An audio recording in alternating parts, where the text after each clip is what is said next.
बहुत बहुत स्वागत है जी थोड़ा सारा दे लेके हाजिर program immigration insights with Mandeep.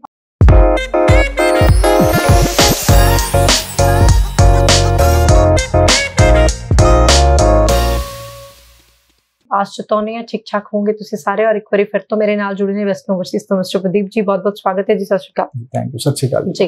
जुड़ सकते हो साडे नाल तुसी भी और किसी भी विदेशी मुल्क जाना है तुहाडे सवालां दे तुहानूं असीं इस प्रोग्राम दे राहीं जवाब देण दी कोशिश करदे हां। बहुत जल्दी साडे शो नूं असीं लाइव रूप दे विच भी तब्दील करांगे जिहदे च असीं लाइव तुहाडीआं कॉल्स लैण दी भी कोशिश करया करांगे और जिहड़े कमेंट्स है तुहाडे उहनां नूं भी रीच करया करांगे। फिलहाल सर अज दा सिनेरियो गल कर लैंदे आ, अज दे कैनेडा ट्रेंड दी गल कर लैंदे आ, सक्सैस रेट्स किद्दां दा प्रभाव पिया है, जिन्नियां कि रिजेक्शनां असीं पहलां देख रहे सी या सुन रहे सी, हुण ट्रेंड कुछ चेंज हो रहा है फिलहाल? देखिए, एक तो more than 24 lakh applications pending है, ऑल ओवर वर्ल्ड की बात हो रही है और इसमें सिर्फ स्टूडेंट वीजा नहीं हर एक कैटेगरी के वीजा की बात हो रही है। सेकेंडली ये सुनने में जो मार्केट में है वो सक्सेस रेट कम है, बट अगर मैं अपनी बात करूं, ऐसा नहीं कि भाई आप मेरे साथ शो कर रहे हो इसलिए मैं बात कर रहा हूँ, लेकिन हमारा सक्सेस रेट अभी भी मेंटेन है। अभी भी अगर आप बात करो 80, 85, 90% के आसपास हम सक्सेस रेट को मेंटेन रख के चल रहे हैं। ठीक है। उसके पीछे रीजन है कि एक तो हमारी जो कंपनी है वो RCIC मेंबर हमारे पैनल में है। ठीक है। तो जो फाइल हमें वीक लगती है तो हम स्टूडेंट को रिकमेंड करते हैं कि इस फाइल को RCIC के रूट से डाला जाए, ट्रांसफर की तरह। तो कनाडा वीजा देने के लिए बैठा है। मैं मानता हूं कि बहुत सारी एप्लीकेशंस पेंडिंग है, but still success rate maintain किया जा सकता है। उसके लिए कुछ चीजें हैं। अच्छा। मेरा ये शो जो रहेगा डेडिकेटली वो इसी चीज को रहेगा कि आप अपना सक्सेस रेट कैसे बढ़ा सकते हैं, कैसे एनहांस करें। राइट, बिल्कुल। एक तो मैं कहना चाहूंगा कि यहाँ पे आप RCIC की हेल्प लें, रेगुलेटेड कैनेडियन इमिग्रेशन कंसल्टेंट। ठीक है। और मैं आपको डिफाइन भी करूंगा आगे what is the difference between RCIC and normal consultant. तो RCIC के थ्रू फाइल लॉन्च करो। दूसरी बात, अगर मैं वेस्ट ओवरसीज की बात करूं तो हमारे पास जितनी भी टीम है वो एक डेडिकेट टीम है।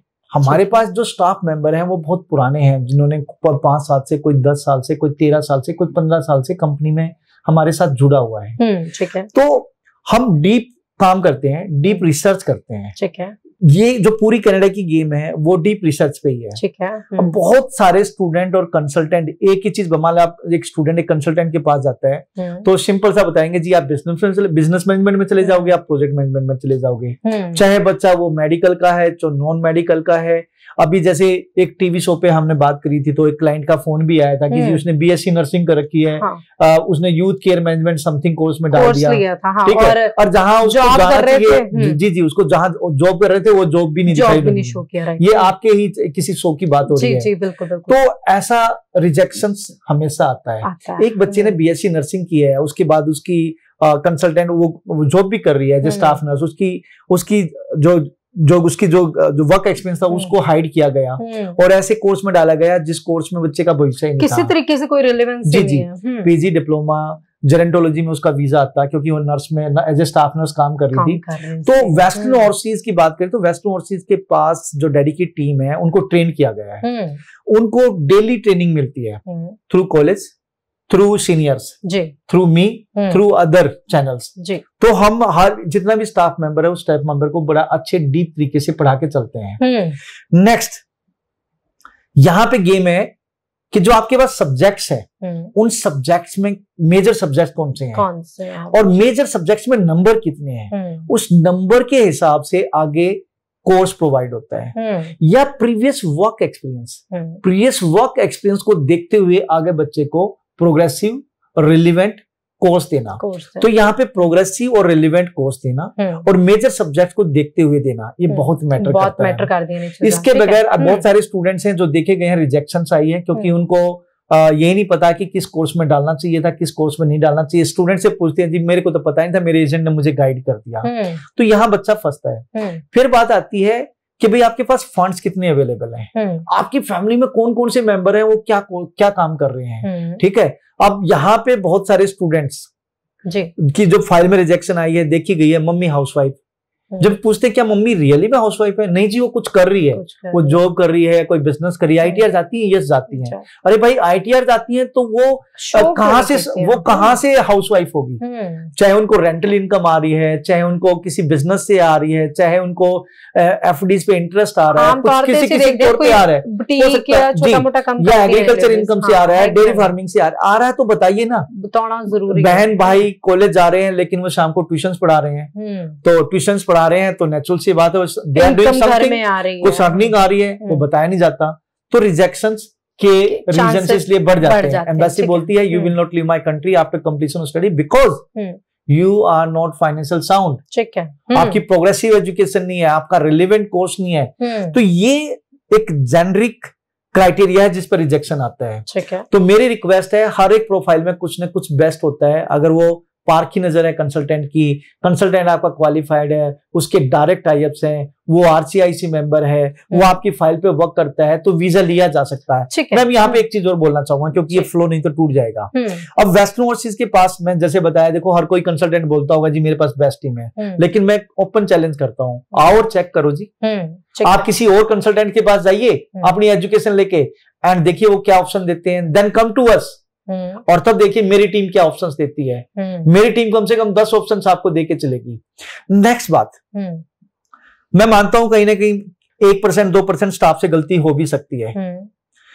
हम डेली जब हमारा डे स्टार्ट होता है, डे स्टार्ट के बाद हम सारी टीम जितनी भी ब्रांचेज हैं, सारी काउंसलर्स हमारी ऑनलाइन आती हैं। उस मीटिंग में मैं भी बैठता हूँ, रीजनल ट्रेनिंग हेड बैठते हैं, ठीक है, और जो आपके कंट्री डायरेक्टर है वो बैठते हैं, कंट्री मैनेजर बैठते हैं, फाइलिंग मैनेजर बैठते हैं। तो ये सारे के सारे, और प्लस में काउंसलर्स, प्लस में हर एक ब्रांच के मैनेजर, पिछले दिन लास्ट डे कितनी एनरोलमेंट हुई, चाहे वो कनाडा है, चाहे ऑस्ट्रेलिया है, चाहे न्यूजीलैंड है, चाहे यूके है, चाहे यूएस है, चाहे यूरोप है, हम एक एक केस को डिस्कस करते हैं। इस बच्चे की प्रोफाइल है, इसको क्या कोर्स दिया है, इस बच्चे की जो प्रोफाइल है या वर्क एक्सपीरियंस है, इसको क्या कोर्स दिया है। तो अगर हमें लगता है कि ये कोर्स रिलेवेंट नहीं है तो देन हम स्टूडेंट के पास दोबारा जाते हैं कि बेटा आप ये कोर्स और ले सकते हो। तो कोशिश होती है कि भाई अगर किसी कारण से कोई गलती हुई भी हो तो उसको इंप्रूव की जाए, सेम स्टेज पर्दा ना पाया जाए, इंप्रूव की तरह। कल इनरोल हुआ है, नेक्स्ट डे हम केस डिस्कस कर रहे हैं, डिस्कस करके हम ये फाइंड आउट करते हैं कि क्या कोर्स उसको ठीक मिला है, नहीं ठीक मिला, नहीं ठीक मिला तो हम अपनी गलती को सुधार भी लेते हैं। तो इस तरीके से सक्सेस रेट को हम मेंटेन रखे हुए हैं। सेकेंडली मैम देखिए, मेरी कंपनी के स्ट्रक्चर में काउंसलर्स है, उसके ऊपर सीनियर काउंसलर्स है, और उसके ऊपर टीम लीडर्स है, इसके ऊपर क्या नाम है वीजा डिपार्टमेंट हेड है, अपना ब्रांच मैनेजर है, इसके अलावा अगर बात करें तो regional sales and training head है, इसके ऊपर बात करें कंट्री मैनेजर है, इसके ऊपर बात करें कंट्री डायरेक्टर है। अगर हम ये तो बात होगी सेल की, अगर बात करें हम इधर से फाइलिंग और एडमिशन, में फाइलिंग के लिए टीम सेपरेट है जिसमें फाइलिंग ऑफिसर है, सीनियर फाइलिंग ऑफिसर है, उसके टीम लीडर है, असिस्टेंट फाइलिंग मैनेजर है, फाइलिंग मैनेजर है, रीजनल फाइलिंग मैनेजर है। मैम इतनी लेयर है कि गलती होने के चांसेस नहीं होते। साथ में बैकएंड में, हर बैकएंड में जहां पे हमारी फाइलें एडमिशन हो रही हैं, स्टूडेंट सक्सेस एडवाइजर बैठे हैं। वो ब्रिज होते हैं स्टूडेंट और मेन काउंसलर, वो ब्रिज होते हैं स्टूडेंट एंड एडमिशन ऑफिसर, वो ब्रिज होते हैं स्टूडेंट एंड फाइलिंग ऑफिसर के बीच में। अगर कोई भी कमी हो तो वो बताई जाए। साथ में हमारे पास एसओपी राइटर्स हैं, स्टूडेंट्स एसओपी बनाता है, उसमें जो कमियां हैं वो हम रेक्टिफाई करते हैं, बच्चे को दोबारा देते हैं चेक करने के लिए। इसके अलावा इंटरव्यू, अगर कहीं इंटरव्यू आता है तो इंटरव्यू प्रिपरेशन की टीम बैठी है। तो इतनी लेयर्स हमने डाली है ताकि स्टूडेंट की प्रोफाइल में कुछ गलती ना हो सके। तो सक्सेस रेट मेंटेन होगा या नहीं होगा? डेफिनेटली होगा। इससे करके वेस्टर्न ओवरसीज एक बहुत अच्छा ब्रांड मनने जा रहा है। आरसीआईसी मेंबर है, बिल्कुल। इसके अलावा कनाडा में हमारे 2 ऑफिस हैं। Ankit Kumar is the RCIC member, regulated Canadian immigration consultant. Nova Scotia में हमारा ऑफिस है, सिडनी सिटी। इसके अलावा हमारा मिसिसागा ओंटारियो प्रोविंस में ऑफिस है, जो आपको एयरपोर्ट पिकअप, अकोमोडेशन, जॉब में हेल्प, अगर कोई आपको होम सिकने का आ रही है तब हम आपकी हेल्प करते हैं, आपको अपनी फैमिली को बुलाना तब हेल्प करते हैं, course change, university college change. इसके अलावा आपने वर्क वीजा डालना है, आपने पीआर डालनी है, आपने ओपन स्पाउसल वर्क परमिट पे अपनी वाइफ को या अपने हस्बैंड को बुलाना है, अपने पेरेंट्स को बुलाना है। हर एक स्टेप पे हम आपको हेल्प करते हैं कि यहाँ स्टूडेंट वीजा से लेके टिल सिटीजनशिप तक हर एक स्टेज पे आपकी हेल्प होगी। बिल्कुल, वैसे तो सारी चीजें चीज़ां तुसीं ऑलमोस्ट क्लीयर कर ही दित्तियां, लेकिन जाण तो पहला जिहड़ा मेरा एक सवाल है, बच्चियां नूं जरूर गाइड करो कंसल्टेंट की चोण की सोच के कीती जावे और किहड़े-किहड़े आधार होने चाहिए ने कंसल्टेंट दा मापदंड करन दे। देखिए, कंसल्टेंट स्टूडेंट जब तक नहीं मतलब चूज कर सकता जब तक स्टूडेंट खुद रिसर्च नहीं करता। हर एक स्टूडेंट के पास इतने बड़े बड़े मोबाइल हैं एंड्रॉइड, जिसमें वो फेसबुक, यूट्यूब, इंस्टा सब चलाता है, लिंक्डइन चलाता है, लेकिन मैक्सिमम स्टूडेंट रिसर्च नहीं करता। वो बच्चा आइल्स कर रहा है तो आइल्स ही कर रहा है, और उसके आइल्स करके 7 बैंड लेके वो कंसल्टेंट के पास ऐसे बैठ जाता जाके कि जैसे अब कंसल्टेंट ने ही फाइल लगा के वीजा देना है, क्योंकि वही एम्बेसी है। जैसे जब बच्चे से पूछा जाता है वो कोई रिसर्च नहीं कर रखे होते हैं। तो जब तक बच्चा रिसर्च नहीं करेगा तब तक कंसल्टेंट चूज करना बड़ा टफ है। अब हमारा जो बिजनेस है ये बड़ा शो ऑफ का बिजनेस है, ठीक है, इसमें इंफ्रा अच्छा होता है, ठीक है, इसके अलावा स्टूडेंट को जो बता दिया स्टूडेंट को वही अच्छा लग रहा है, क्योंकि उसके तो खुद रिसर्च ही नहीं है। तो सबसे पहले स्टूडेंट को थोड़े से खुद डीप रिसर्च करने होंगे। जब आप आइल्स कर रहे हो, पीटी कर रहे हो, टफल कर रहे हो, तभी थोड़े से डीप रिसर्च करना शुरू कर दो। जैसे कि कनाडा जाना है, कनाडा आपकी प्रीवियस एजुकेशन को देखते हुए कौन कौन से प्रोग्राम हो सकते हैं, कौन कौन से कॉलेज में हो सकते हैं, जो प्रोग्राम है उनकी ड्यूरेशन क्या है, उसका फीस स्ट्रक्चर क्या है, उसकी एप्लीकेशन फीस क्या है, कोर्स कंटेंट क्या है, कोर्स का आउटकम क्या होगा, किस टाइप की आपको जॉब मिलेगी, ठीक है, जहां आप रहेंगे उससे कॉलेज कितनी दूर है, इसके अलावा आपको पोस्ट स्टडी वर्क वीजा कितना मिलेगा, ठीक है, आप पीआर लेना चाहते हो तो पीआर के क्या रूल हैं, तो ये सारी की सारी चीजें आपको अगर पता है, देन आप थोड़ा सा आप जब कंसल्टेंट के पास जाएंगे, फिर अच्छे कंसल्टेंट के पास जाएं, किसी ऐसे कंसल्टेंट के पास ना जाएं जो आपको बोले कि सब कुछ हम कर देंगे। अब बच्चे को ऐसे उसके मतलब हाथ पैर काट देते हैं, जी आप छोड़ो सब कुछ हम करेंगे, आप बस डॉक्यूमेंट दो, उसके बाद सब कुछ हमारा काम। बड़े दुख की बात है कि स्टूडेंट को ये नहीं बोलता कौन सा कॉलेज, कौन से कोर्स में उसकी फाइल लगी है, तो बच्चा वहां फंसता है। 3-4 कंसल्टेंट के पास जाइए, बट अच्छे कंसल्टेंट्स के पास, सारी चीजें नोट करिए, एक कंसल्टेंट ने क्या बताई, दूसरे ने क्या बताई, तीसरे ने क्या बताई, चौथे ने क्या बताई, फिर देखे जहां आपका ठुकता हो। दिल को जरूर पता होता है कि कौन बंदा ठीक बोल रहा है, कौन सा गलत बोल रहा है। माइंड से मत चलिए वहां पे, वहां दिल से चलिए। और जिस कंसल्टेंट ने आपसे पैकेज, जिस कंसल्टेंट ने आपसे पैसे एडवांस मांग लिए, जिस कंसल्टेंट ने आपसे फीस अपने अकाउंट में मांग ली, जीआईसी अपने अकाउंट में मांग लिया, वहां मत बैठिए। बहुत सारे स्टूडेंट कर रहे हो, बहुत सारे स्टूडेंट जी तुसी दिल दी गल कर रहे हो, दिल तो मन लुभावनियां एडां वाल ज्यादा अट्रैक्ट होता है स्टूडेंट्स होता है जी, लेकिन तभी तो फंसते हैं। मेरे पास एक कॉल आती है कि जी 18 लाख रुपए दिए हुए 2 साल हो गए, अब यही नहीं पता कि मेरी फाइल कहाँ है। पता लगा उसकी फाइल लगी नहीं, स्टूडेंट के पेरेंट्स, उसकी मदर टीचर, उसने कंसल्टेंट के अकाउंट में पैसे दे रखे हैं। अरे भाई, किसी की जेब में पैसा डालना बड़ा इजी है, उससे निकालना बड़ा टफ है। देखिए, ऑफर लेटर आएगा, कॉलेज की वेबसाइट्स है, देखो वो कोर्स है या नहीं है। आपको डाउट लगता है तो ईमेल आईडी है, ठीक है, ऑफर लेटर पे। इसके अलावा यूनिवर्सिटी कॉलेज की वेबसाइट पे ईमेल आईडी है, स्कैन करके भेजो वापस कि जी ये क्या आपके इंस्टीट्यूट से इशू हुआ है।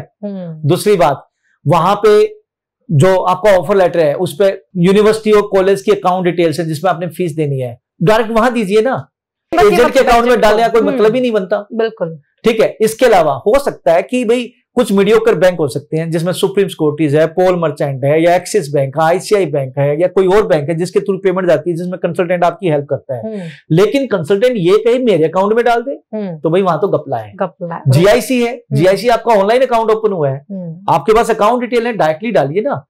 अगेन मीडियोकर बैंक हो सकता है जिसमें कंसल्टेंट आपकी हेल्प करे, लेकिन कंसल्टेंट के अकाउंट में ना दे प्लीज। हाँ बिल्कुल, अपने पैसों दे तुसी आप जिम्मेवार हो, ਤੁਹਾਡਾ ਸਮਾਂ या पैसे खराब ਹੁੰਦੇ ਨੇ, ਇਹਦੇ ਰਿਸਪੌਂਸਿਬਲ ਕੋਈ ਦੂਜਾ ਨਹੀਂ ਹੋਏਗਾ। ਜਦੋਂ ਅਸੀਂ ਸ਼ੋਅ ਲੈ ਕੇ ਹਾਜ਼ਰ ਹੋ ਰਹੇ ਹਾਂ ਤਾਂ ਸਾਡਾ ਇੱਕ ਟੀਚਾ ਹੈ ਕਿ ਤੁਹਾਨੂੰ ਸਹੀ ਇਨਫੋਰਮੇਸ਼ਨ ਦਈਏ। ਸੋ ਪ੍ਰਦੀਪ ਜੀ ਬਹੁਤ ਬਹੁਤ ਧੰਨਵਾਦ ਰੁਝੇ ਵਿੱਚ ਸਮਾਂ ਦੇਣ ਲਈ ਔਰ ਸਵਾਲਾਂ ਦੇ ਜਵਾਬ ਦੇਣ ਦੇ ਲਈ।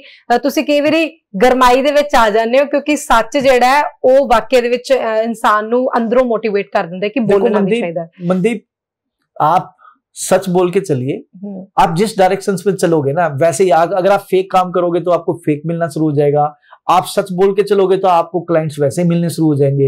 तो अपनी तो यही एक चीज सीखी हमने कि भाई सच बोलना है, सच के साथ चलना है, और जेन्युइन स्टूडेंट्स की कमी नहीं है मार्केट में। तो मैं फिर जाते जाते यही बोलूंगा कि लोकल एजेंट और आरसीआईसी में बहुत फर्क है। जो आरसीआईसी कंसल्टेंट होते हैं वो रेगुलेटेड कैनेडियन इमिग्रेशन कंसल्टेंट है, इमिग्रेशन लॉयर है, उनको वहां की पीआर होती है। इसके बाद उन्होंने आरसीआईसी ने इमिग्रेशन का डिप्लोमा और बैचलर की होती है, उसके बाद आइल्स क्लियर करनी होती है, फिर लाइसेंस लेने से पहले अवार्डिंग बॉडी से वो टेस्ट क्लियर करना होता है, तब जाके आरसीआईसी को इमिग्रेशन लॉयर को मतलब प्रैक्टिस करने का राइट मिलता है। लेकिन एक जो नॉर्मल कंसल्टेंट है वो हो सकता है कनाडा कभी गया ही ना हो, ठीक है। दूसरा, गया भी हो तो वो आरसीआईसी नहीं हो सकता क्योंकि उसने इमिग्रेशन की पढ़ाई नहीं की है, ठीक है। वो इंडिया में बैठा है, वो पढ़ा लिखा भी हो सकता है, वो इलिटरेट भी हो सकता है, ठीक है जी। तो आरसीआईसी मेंबर को पूरे कनाडा की पूरी इमिग्रेशन की सारी मतलब नॉलेज होता है, और इवन के हाई कमीशन आरसीआईसी मेंबर को ही प्रमोट करते हैं। और आप जाइए वेबसाइट पे, इमिग्रेशन की साइट्स पे, जहां लिखा होता है कि भाई अपना एजेंटों से बचें, ठीक है। They never promote the agents, they always promote the RCIC members. So please lodge your file through RCIC members. Okay, thank you sir, बहुत बहुत ਧੰਨਵਾਦ ਜੀ। ਤੁਸੀਂ ਜੁੜ ਸਕਦੇ ਹੋ ਜੀ ਸਾਡੇ ਨਾਲ, ਨੰਬਰ ਦੇ ਉੱਪਰ ਕਾਲ ਕਰਕੇ ਸਵਾਲਾਂ ਦੇ ਜਵਾਬ ਪਾ ਸਕਦੇ ਹੋ, ਕਮੈਂਟਸ ਕਰਕੇ ਚਾਹੁੰਦੇ ਹੋ ਤੁਹਾਡਾ ਸਵਾਲ ਅਸੀਂ ਡਿਸਕਸ ਕਰੀਏ ਤਾਂ ਤੁਸੀਂ ਉਹ ਵੀ ਪੁੱਛ ਸਕਦੇ ਹੋ। ਫਿਲਹਾਲ ਦਿਓ ਇਜਾਜ਼ਤ, ਧੰਨਵਾਦ ਜੀ, ਬਹੁਤ ਬਹੁਤ ਸਤਿ ਸ਼੍ਰੀ ਅਕਾਲ।